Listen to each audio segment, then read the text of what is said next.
What's up, guys? Sub-Zero here, back for another VOD review. Today we are VOD reviewing Rank 1 North America Dishsoap, and we already got something pretty crazy, which is this York encounter. York always lets you field at least 7 champions, so it doesn't matter what level you are, from 1 to 7, you're always fielding 7 champions. Then once you hit 8, 9, 10, you can obviously field more than 7, but this means that leveling doesn't really do anything in the early game.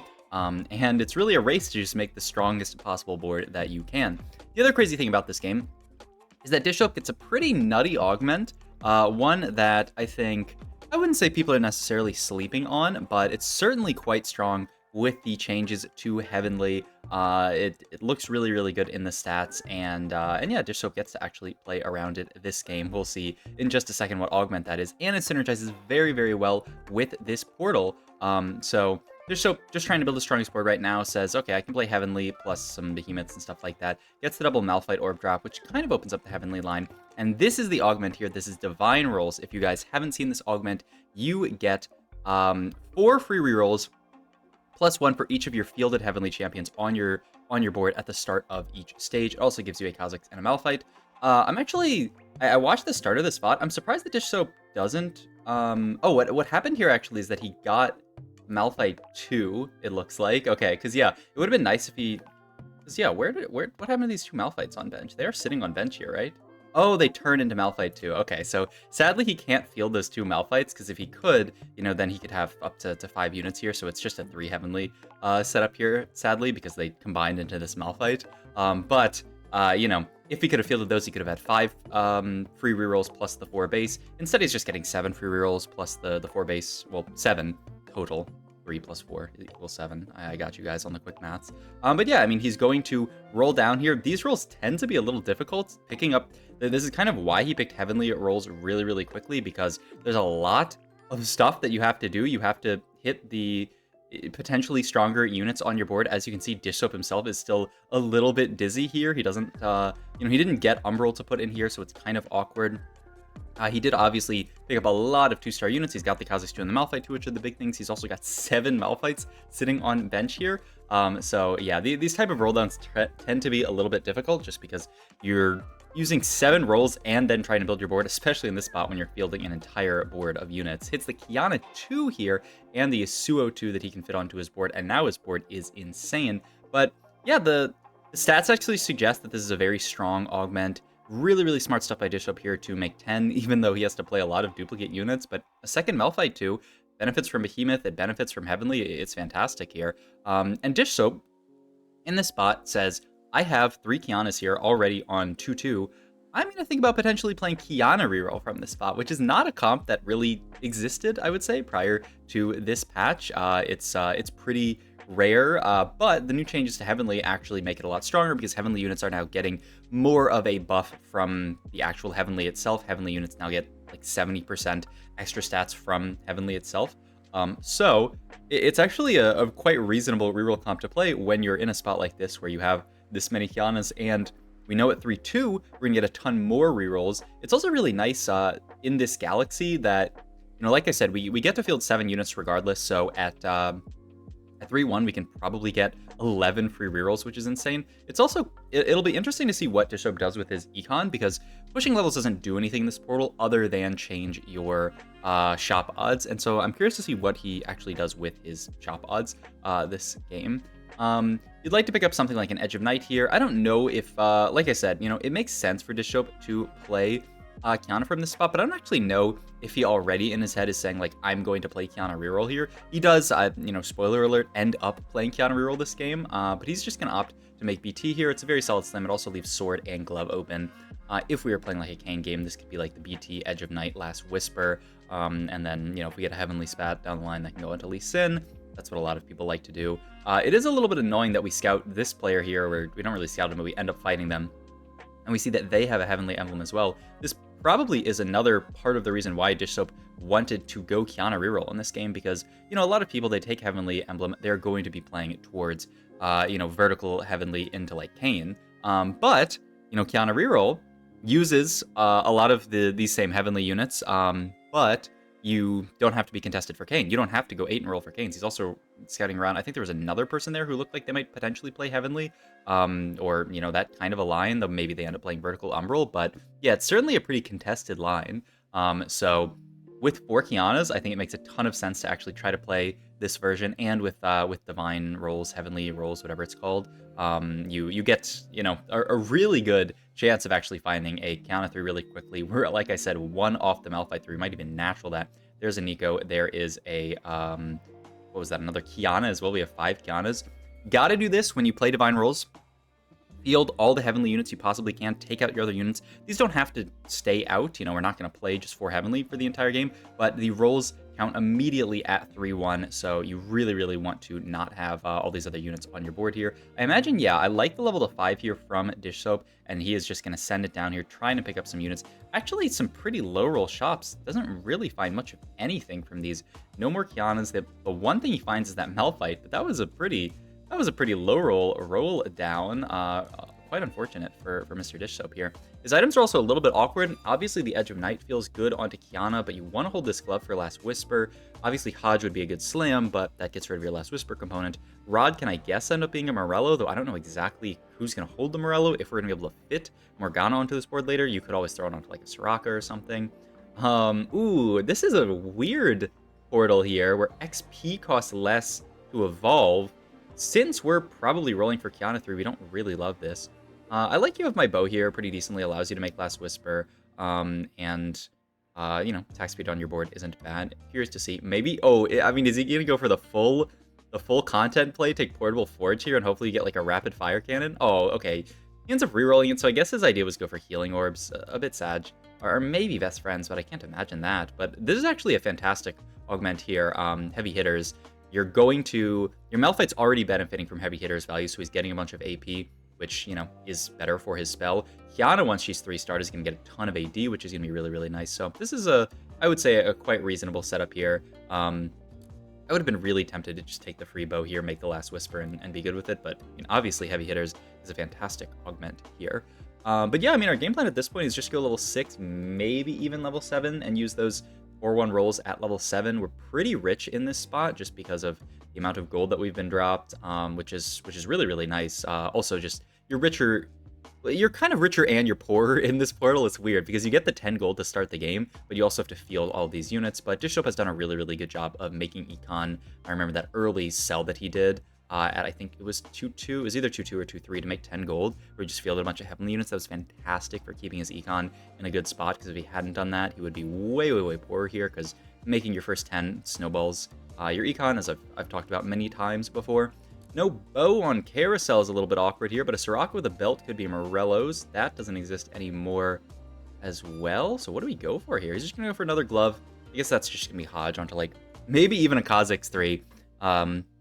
You know, like we've, like I've said, you could do a lot here. He's actually just going to go for the TG onto Malphite. Interesting. So there's no, like, that gets rid of his, I mean, it's obviously a fantastic slam onto Malphite. It's pretty surprising to me, though, because now we have no Last Whisper component. Hopefully we'll get to it later. Maybe we'll get, like, an Even Shroud here, but we don't have Even Shroud component either. I'm surprised he prioritizes Sunder pretty lowly here, but I guess the idea, I mean, he throws Irelia into his team planner, maybe. I mean, if he hits an Irelia, he doesn't need Sunder, but that is quite far away. Maybe he also just doesn't care about Sunder that much for Qiyana. I'd be interested in delving into the stats and seeing how much Qiyana actually, like, needs Sunder, like the Last Whisper, what the stats say about Last Whisper on Qiyana here. But speaking of just, you know, Qiyanas, we have almost, I guess I won't say natural because we've used a lot of heavenly rolls here, but we do have 8 Qiyanas at this point. We're basically going to hit Qiyana 3 for free. So Dishsoap makes the plan here. I'm just going to almost pre-level to level 7 here. I mean, basically pre-level if we wait 3 rounds. And the idea is just that we can find Qiyana 3 on 7, and there's a lot better units that we want to find on 7 with the shop odds of 2 costs on 7 being relatively high now. Like, you don't have to find your 2 costs on 6. You can find them on 7. And the upside is that we get to, you know, potentially find stuff like a Kayn, find stuff like a Lee Sin that we can throw onto this board. I don't even know what the board ends up being. I mean, I assume you have to play some kind of duelist, which would be Lee Sin. I think he had Irelia in there. He does end up pre-leveling to 7 here, pretty far, actually. Because, yeah, I think it wouldn't make a difference in the units he holds. Quick rolls down from Dishsoap because he's a beast here. He finds a set pair here, but yeah, I don't think that really does anything. There's a Kayn. He runs out of his rolls here. Ooh, this is a little bit scary of a spot here. And look at the rest of his items here. He has this Azir on bench, which could maybe be something that would come in. He's going to make the Stair Axe here. And then maybe he's going to look at like a Death Cap and or even an Archangels. Maybe Archangel's Morello would be his setup here. But yeah, I mean, the Azir actually fits on his board. He's playing around this Ornn here. So, I mean, it feels like a pretty reasonable addition. There's finally the Heavenly Crest, and boom, he just takes that immediately without even looking at his other options here. Takes out the extra Qiyana. There's Qiyana 3, fantastic here. He does end up actually selling the Azir, and he's just going to say, okay, I'm going to play a pretty standard board here. Throw the Heavenly Spat. Curious on the Lee Sin or the Kayn. We have Kayn paired, but Lee Sin tends to be the better holder of it, though usually Lee Sin's the better holder of it just because you want to 3-atom your Kayn. It's also just, he's a better holder of it because he uses the stats better. Lee Sin likes all these stats, like the mana that it gives him, you know, the armor and MR. Lee Sin can kind of do it all, where Kayn has a very sort of like narrow function, so it makes more sense in general to put it onto Lee Sin. And yeah, we finally hit the Qiyana 3. A little bit unfortunate, we immediately rotate into a huge Galio 2 with Martyr juicing him up as well. It's like basically impossible for us to kill. That feels a little bit bad here, but you know, we still have this board. We're gonna opt to get a Diana in there. What did we just sell for that Diana? Was that a duplicate Heavenly unit that we had? No, he sold like the Kayn actually. He said, I don't care about Kayn in this build. It makes sense, right? Like I was talking about playing the Azir over potentially the slot that we have being the Kayn. He opts to just play the Diana over the slot that's the Kayn just for Dragon Lord. It makes sense, right? Because you don't need Kayn if you're carrying you're carrying Qiyana. Qiyana's the unit that's using your Kayn items. So it makes a lot of sense to just play kind of a secondary unit. In this case, the Diana here could have potentially been the Azir, like I talked about, but maybe he didn't like the Azir for some reason. I mean, it's kind of hard to itemize Azir, so you'd just be you want synergy bots on this board, basically, because you want all of your items to go on your Heavenly units. You're playing for stacking up your Heavenly. You don't really want the items onto non-Heavenly units here, just because you're playing for super vertical Heavenly here. There is Glove, Tier, and Rod open. What did Dishsoap end up taking on here? I was lost in my point about something. He took the Morello. Okay, so that is finally the heal cut that we want here. Makes a lot of sense. I've been talking about this all game. In general, in TFT, you almost always want heal cut, and you almost always want Shred or Sunder, depending on what your primary damage type is. We got the heal cut finally. We still are pretty far off of Shred and Sunder, but you know, we have this Glove open. Could be Last Whisper Lee Sin. He doesn't hold it amazingly, but you know, maybe we have to end up doing that. And hey, look at this Qiyana go. She just dashes into the back line. The only rough part here is our front line can't really buy enough time for the Qiyana. So that ends up dropping, and we lose to this Syndra here. So Qiyana, I think Qiyana did pretty well in that fight, though I feel like the rest of the team let her down. Rakan is a fantastic pickup here, because now we can play this over the Diana. This is just a better unit. One, he has a much better spell than Diana's. He's just a way better unit. And the other thing is he's just Ultrist as well. So it's a free synergy and a better unit. It's everything you could ever want. Also, speaking of everything you could ever want, we rotated into I'm Jack here, who's a level 9 with an Udyr 2, Morgana 1 with no items. Looks like he went just the fastest 9 in the West here. Pretty interesting setup here. And he's got a Silas with a GS and a Bramble. This guy is cooking a little bit here. We'll see if he can get through the Qiyana here. Ooh, the CC onto it is really annoying, but yeah, I don't think these units just, they do not have the damage to get through this Qiyana, so we pick up that win there, which is really, really nice. And now we can look at potentially going level 9 here. We, of course, get the Kha'Zix back in. Really, really smart from Dishsoap. Of course, don't slack up on getting these Heavenly rolls. You want as many rolls as possible here. Sadly, we don't have another Heavenly unit, so we have to have the Ornn in on the board, so that's -1, but not the end of the world. And we're just going to go 9 here and use these rolls on 9. I love this. This allows us to pick up potentially better units. He's picking up Hways, picking up some extra Kha'Zix. Really not much found at 9. This looks like one of my games with how hard he's low rolling his shops, I feel like. And he's going to opt to actually put the Hway onto the board. Wow, this is wild. He's gonna finally make the Last Whisper, like I talked about, and then this just leaves the last item as Hodge. Seems quite reasonable onto the Lee Sin. But yeah, no Lee Sin 2, no even Lee Sin paired here. And he just puts the Hway on the board to paint a Kha'Zix 3. So, I mean, it's certainly a bit greedy, because we have to wait 3 rounds, but Dishsoap says, my board is strong enough, I'm just gonna paint this Kha'Zix. I just have to wait 3 full rounds to get there. He could get an IE here, he could get... he takes the Archangels? Wow, for the Soraka. Interesting. Ooh, and he picks up a Wukong here. That's fantastic. This is what we were supposed to find in our level 9 shops, by the way, was a Wukong. But yeah, he goes for the Archangels for Soraka. It makes sense. I was thinking maybe IE onto this Kha'Zix 3, but I mean, the Soraka 2 is probably better than a Kha'Zix 3, especially with no Reaper in for the Kha'Zix. And it's also a second item onto Soraka as opposed to a first item onto the Kha'Zix. Also, Archangels gives a little bit of mana to get that Soraka casting, which is more utility for our board. So makes a lot of sense here. Qiyana gets through a lot of those backline units. Fantastic fight for us here. She's able to kill all these units in the back. This Qiyana unit's actually so fun to watch in action here. There's another Wukong here. I like the one roll just to see, because like imagine we hit the Kha'Zix there, then we can think about painting the Wukong, though we're still pretty far off of it. Heavenly Spat probably goes on Rakan. I mean, who else? You could put it onto Irelia, but I think it does so well, and the stats are so good onto Rakan. And he's going to move the Archangel over to Rakan as well, and then triple item this Irelia here. Curious, actually. I mean, I like the... I mean, I like the Morello onto her. The Last Whisper is kind of hilarious because she is a human Last Whisper. The Hodge is a little awkward onto her. He does have this other remover, so we could maybe move the Hodge over to someone like Rakan or Wukong later, and then move, you know, a better item onto Irelia. Not sure what we'd end up with, like maybe a Deathblade or something. He's looking at Titan's Resolve here. I guess that has to be for the Wukong here. Yeah, maybe it ends up being Titan's Hodge Wukong in this spot, and... he does now get the Kha'Zix in. He's going to cut the Hui immediately. Ooh, that feels really, really good. Now we have the Wukong 2 to play around. We can, like I said, move the Hodge. Actually, yeah, Last Whisper makes sense on him as well, just because it's kind of... Last Whisper on Irelia is so repetitive. So we just turn Irelia into a Morello bot, get a 3-item Wukong 2. This is fantastic. You know, good sort of dynamic play out of Dishsoap. If he hit an Irelia 2, maybe these items end up in different spots, but because he hits the Wukong 2, he can use the remover, move items over to Wukong 2, and we're basically... chilling at this point. There's not much left to do on our board except for pick up Rakan 2 and Irelia 2, but this is the final board that we are probably going to end up on. It's a little bit interesting, actually, that we end up playing the Irelia over the Lee Sin, because obviously we lose a trait in the Dragon Lord that we could be playing on this board, but I think his idea is that 3 Dragon Lord is not as big as just having Irelia as a really, really good Morello holder. I probably would have got caught up in Morello holding the Rakan here, which, like, he holds it fine, but Irelia applies it to everybody. Also guarantees the Last Whisper on backline, which is another thing that I think the Dishsoap wants out of the Irelia, is that like shredding armor on backline is really, really hard for something like a Wukong, but it's not very hard for something like an Irelia very often, especially with her same side as the Qiyana.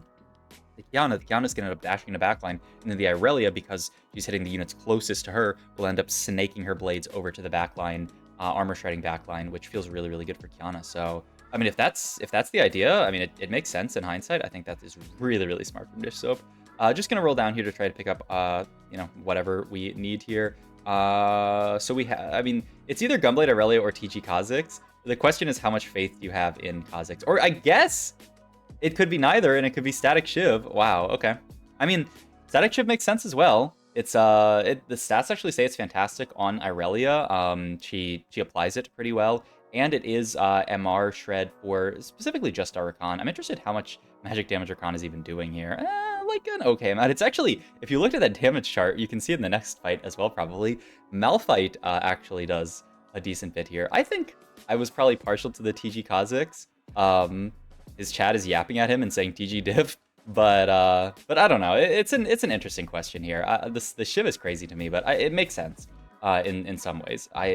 I'm not actually 100%. I mean, I think Dishsoap's probably not 100% sure what the perfect item there is, because this is a weird spot to be in. Oh my god, our Qiyana just went on a journey this fight, by the way. Started on the left side, got all the way to the right side, and killed so many units. What an absolute beast. And it looks like at this point, Dishsoap's looking at a level 10. Level 10 could be... I mean, you could throw in a random Janna for extra Dragon Lords. You could throw in a random Sage for extra Sages. He's holding on to this... Lysandra as well. She could be an addition. I don't know how relevant she is in some of these matchups, but I don't know, versus something like a set. I mean, the set is really not that big of an issue, but hey, I mean, Lysandra throwing an Ornn back into their team would be pretty decent here, so I could see it. End up killing off Ramkev here, and probably one other person's dying here, unless Jack takes a small loss, which actually... no, there is no shot. Yeah. Oh my god, actually, yeah, he lives at 2 here, just barely. There's an Irelia 2 on Carousel if we want it. The other option is picking up something like Redemption, a Titan's Resolve. Who do we have unitemized besides the Irelia? We're going to end up going to Titans for the last Rakan item, right?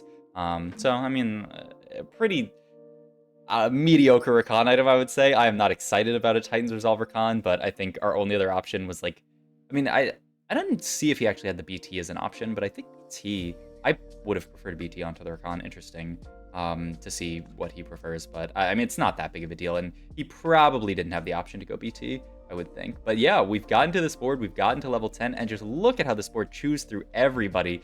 The Irelia supporting the damage from the Wukong and from the Qiyana, and it is actually going to be a double kill here from the Qiyana. Fantastic game from Dishsoap, showing off a really, really cool reroll comp with an augment that you don't see too often. Hope you guys enjoyed this video. If you did, please like, comment, subscribe. Check out my Twitch and all my other links down below. I'm also playing in day 3 of the Boys Phoenix Pinnacle tournament. So if you want to watch me play in a tourney, I'm probably live as this video goes out. So go to the link in the description to my Twitch or watch on YouTube, however you prefer. All right, see you guys in the next video. Bye.